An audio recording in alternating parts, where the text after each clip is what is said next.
Bom, nesse vídeo eu quero reagir a um corte do Flow, mais especificamente um dos episódios onde foi o André Roncaglia, será que é assim que pronuncia o nome do cara? Foi ele e o Eduardo Moreira, dois economistas, comentar sobre vários assuntos e também sobre a questão da Argentina, principalmente em relação ao Javier Milei, que é esse candidato aí que vai concorrer à presidência da Argentina a princípio, e que tem algumas ideias bem esquisitas, mas teve uma parte da entrevista onde o André Roncaglia fez uma citação a Bitcoin. E inclusive ele brincou que os haters dele estavam esperando ele falar aquilo. Só que no fundo o que ele fala no vídeo, a opinião dele sobre Bitcoin, apesar de eu entender que tem um bait ali pra provocar a galera, tem ainda um pouco de ignorância. E sei lá, não uma ignorância deles não conseguirem entender como é que a Bitcoin funciona, de ele não ter inteligência suficiente pra isso. Mas provavelmente não tem interesse em entender como é que realmente a tecnologia é, talvez por um preconceito ou até por um problema de marketing, que vocês já vão entender o que isso significa. Mas eu acho que a frase que o André Roncaglia falou nesse corte representa muito bem como muita gente imagina Bitcoin, e que é uma visão curiosa e que vamos debater um pouco mais sobre isso nesse vídeo.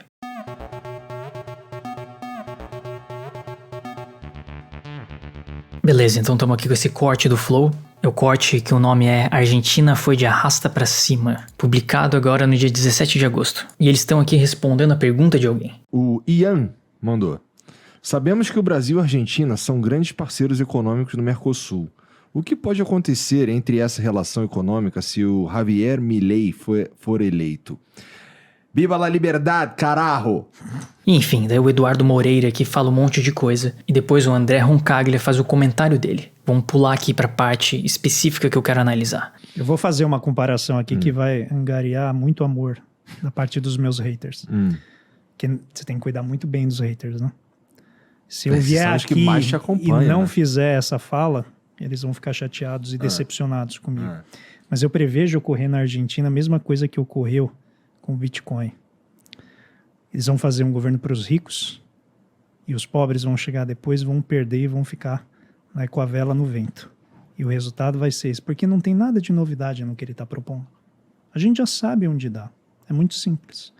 Porque o que ele está propondo é tirar o Estado, e aí você vai ter melhorias em alguns pontos onde o Estado é inchado mesmo. E depois ainda ele fez esse outro comentário aqui. Supondo que ele consiga eliminar o Banco Central. Supondo. Porque eu não acho que ele vai conseguir, eu não acho que é tão fácil da maneira como ele está vendendo. Entendeu? Então você dá a louca lá, fala um monte de coisa, promete para você ganhar, e depois que você ganha, você vai ter que negociar. Isso é exatamente o que ocorreu com o Bitcoin. Você faz o hype, aí quem chega antes ganha, e aí você fala, olha, tá na hora de vocês virem aqui enriquecer comigo. Aí quando chega os outros, você sai fora, enquanto tá na alta e deixa as pessoas na baixa perdendo. Entendeu? Vai acontecer isso, exatamente o roteiro da narcocapitalista que a gente vê acontecendo em todas as iniciativas que esse pessoal tenta fazer de política pública. O resultado é que o pobre acaba perdendo mais. Então, basicamente, ele está dizendo que o que vai acontecer na Argentina é o que aconteceu com o Bitcoin. De que se o Javier Milei for eleito na Argentina, vai ocorrer o que aconteceu com o Bitcoin. Eu não entendi o que ele quis dizer. Pra ser bem sincero, eu não entendi qual era a analogia que ele estava tentando fazer. Mas sei lá, né? Se a gente para pra pensar, provavelmente ele tá querendo dizer em relação à alta do preço da Bitcoin, que aconteceu em 2021, que o preço chegou ali próximo dos 70 mil dólares e depois o preço caiu e chegou a bater 15 mil dólares. Então essa queda no preço, indicando que provavelmente pessoas que tinham muito dinheiro incentivaram que outras pessoas mais pobres entrassem na Bitcoin, o que fez o preço subir e depois, sei lá, esse hype passou, a bolha estourou e o preço caiu. E essas pessoas saíram prejudicadas. Então, no fundo, ele está querendo dizer que Bitcoin seria uma espécie de pirâmide, que não tem nada por trás daquilo. E ainda dando a entender que o negócio não tem futuro, de que esse foi o grande jogo da Bitcoin. Mas enfim, eu acho que é uma visão deturpada da Bitcoin, esse tipo de opinião de achar que o negócio é uma pirâmide, porque não é o que mostra a realidade. Não é porque se a gente pega aqui o gráfico semanal da Bitcoin desde o início dos tempos, desde 2012 até agora, e olha ele numa escala logarítmica, a gente consegue ver que, claro, teve seus altos e baixos aí no decorrer do tempo, momentos em que realmente subiu muito rápido,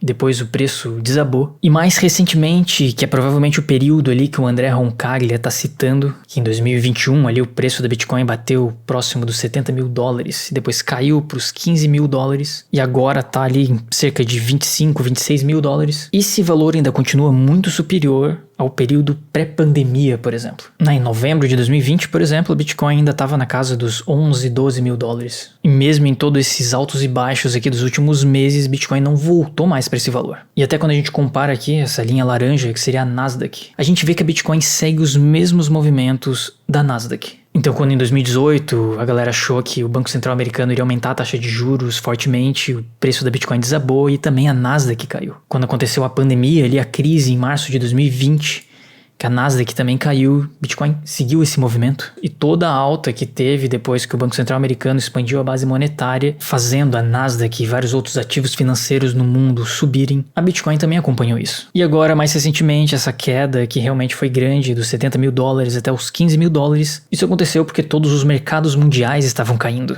Inclusive a Nasdaq caiu bastante. E até em comparação com a Nasdaq, se a gente para pra pensar, a Bitcoin até conseguiu segurar mais o valor, porque a Bitcoin voltou ali mais ou menos pro mesmo período que estava em dezembro de 2020, enquanto a Nasdaq retornou pro período de junho de 2020. Bom, e o André Roncaglia não é tão ingênuo assim. Ele sabe exatamente por que isso aconteceu. Que foi exatamente por causa do aumento da taxa de juros pelo Banco Central americano, que fez com que ativos de risco, como o Bitcoin, ou ações em bolsas de valores caíssem de preço. E vendo o histórico de crescimento da Bitcoin durante todo esse período, é muita sacanagem atrelar, sei lá, essa última queda que aconteceu, que foi acompanhada da queda de outros mercados financeiros, devido à própria alta ali da taxa de juros, dizer que isso é um esquema de pirâmide. Isso era apenas um bait ali pra atrair a galera pra fazer vídeo falando sobre o assunto. Bom, ele conseguiu, né? Estamos aqui falando sobre isso. Mas se ele não entende realmente a mecânica do negócio, e acha que Bitcoin é realmente um esquema de pirâmide que tem o único objetivo tirar o dinheiro das pessoas pobres, como ele falou ali, a gente vê que realmente falta se aprofundar no assunto. Que ele provavelmente está falando aquilo ali porque ele discorda ideologicamente da Bitcoin. Essa é a grande verdade. Sei lá, Bitcoin deveria ser uma tecnologia que deveria agradar tanto a direita, quanto a esquerda, quanto qualquer ideologia política que você tenha. Sei lá, a esquerda deveria adorar Bitcoin pelo fato da tecnologia estar tirando da mão dos bancos o controle financeiro. Essa sempre foi a grande crítica da esquerda, que os bancos estariam dominando o mundo, que o Wall Street estaria em controle de tudo. E a Bitcoin, de certa forma, tira um pouco desse poder dos bancos. Uma das analogias que eu gosto de fazer, e já fiz aqui em alguns outros vídeos, é que, na verdade, o Bitcoin é um monólito. É tipo aquele monólito do 2001, uma Odisseia no Espaço. Sei lá, Bitcoin é um programa de computador. É literalmente um monte de linha de código construído por um monte de nerd ali que se juntou e desenvolveu o negócio de forma open source. Começou lá com o Satoshi Nakamoto e depois um monte de gente participou do desenvolvimento do negócio. Né? Aqui, ó, literalmente é um pedaço de código. E toda aquela questão da quantidade máxima de bitcoins que vão existir, os 21 milhões de unidades monetárias, tá ali no código o negócio. E o exemplo do monólito é muito bom, né? Porque, sei lá, os macacos ali ficam brigando com o negócio sem entender o que é aquilo. E o negócio é só uma pedra parada no meio do nada, que não se manifesta, não fala, não se mexe. O objetivo da Bitcoin talvez seja ser exatamente isso. Uma base monetária imutável,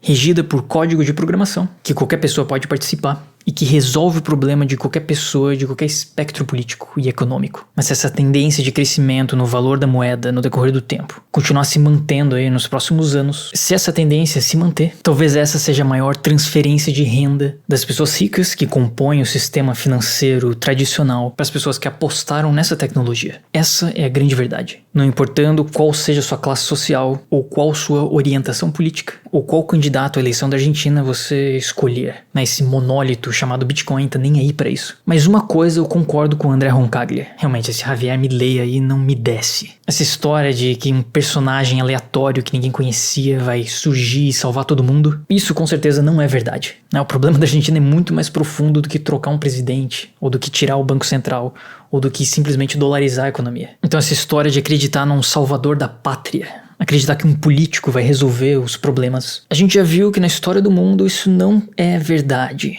Sei lá, em códigos de programação, eu acredito. E eu confio. Agora, em políticos caricatos, surgidos do nada, com ideias malucas, eu fico um pouco com o pé atrás. E a minha sugestão é que você fique também.